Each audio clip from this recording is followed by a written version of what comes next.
Sir একটা line, কোনো বেশি ভয় পাওয়ার কোনো কিছু না।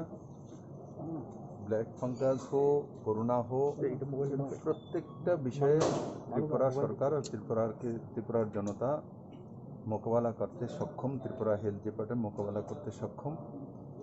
কোনটা আসবে কোনটা যাবে সেটা সরকার তয় করতে পারে না, জনতাও তয় করতে পারে না, কিন্তু সেটাকে মোকাবেলা করার ক্ষমতা ত্রিপুরার আপামর জনসাধারণ আছে, সরকারের আছে।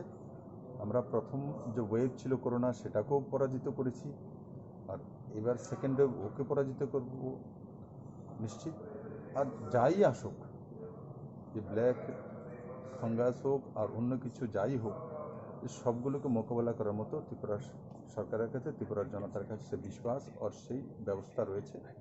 আমি আপনাদের মাধ্যমে শুধু জনতার কাছে সেটাই নিবেদন করব যে আপনারা যে বিধি নিয়মগুলো আছে সেগুলো মেনে চলুন, সুস্থ থাকুন, ভালো থাকুন, আর সরকারকে যে ব্যবস্থা রয়েছে তাতে সহযোগ করুন। আর নিশ্চিত প্রথমবার আমরা যেটা দেখেছি, আমাদের কাছে একটা উপলব্ধি রয়েছে, আমরা সেই উপলব্ধিকে কাজে লাগিয়ে আমরা করোনাকে পরাজিত করি। আচ্ছা স্যার, একটা প্রশ্ন স্যার, ডবল মিউটেন্ট কি রাজ্যে কি বিস্তার লাভ করেছে স্যার? এই বিষয়ে তো মুখ খুলছে না স্বাস্থ্য দপ্তর। দেখো, সেটা ডবল হো না ট্রিপল হো, সেই বিষয়ে যারা এক্সপার্ট রয়েছে, ডক্টর রয়েছে, ওনাদেরই বলা উচিত।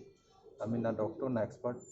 আমাকে রাজ্যবাসী মুখ্যমন্ত্রী পদে কাজ করার জন্য দায়িত্ব দিয়েছে অ্যাডমিনিস্ট্রেশন, সেটা আমি করছি।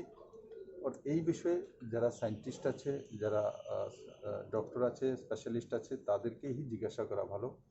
আমি আপনাকে প্রথমবারই বললাম, যেটাই হোক ত্রিপুরাবাসীর মধ্যেই শক্তি আছে, আমরা মোকাবেলা করতে জানি। আমাদেরকে কোনোভাবেই ডাবল হোক, ট্রিপল হোক, চতুর্থ হোক, কেউই পরাজিত করতে পারবে না। আমরা সেটা করে দেখাতে পারি, সেটা প্রমাণিত। স্যার আইপিএফটি বন্ড নিয়ে ওই বিষয়ে তো আমি কি বলবো, এমনিতে দেখুন করোনার সময় এমনিতে সব কিছু বন্ধ আছে। আর আমি এইসব বিষয়ে কোনোদিন রাজনীতি করতে চাই না। বিজেপি যে পার্টি থেকে আমি আসি, সেই পার্টি বন্ধ কালচারের এগেনস্টে, কারণ তাতে পাবলিকের লোকসান হয়, সরকারের লোকসান হয়। বাকি যখন আমি সরকারে আছি অ্যাজ এ মুখ্যমন্ত্রী, আইপিএফটি আমার সহযোগী দল, আর আমরা পরামর্শ করে কাজ করি। আমাদের একটাই লক্ষ্য, ত্রিপুরাকে ডেভেলপ।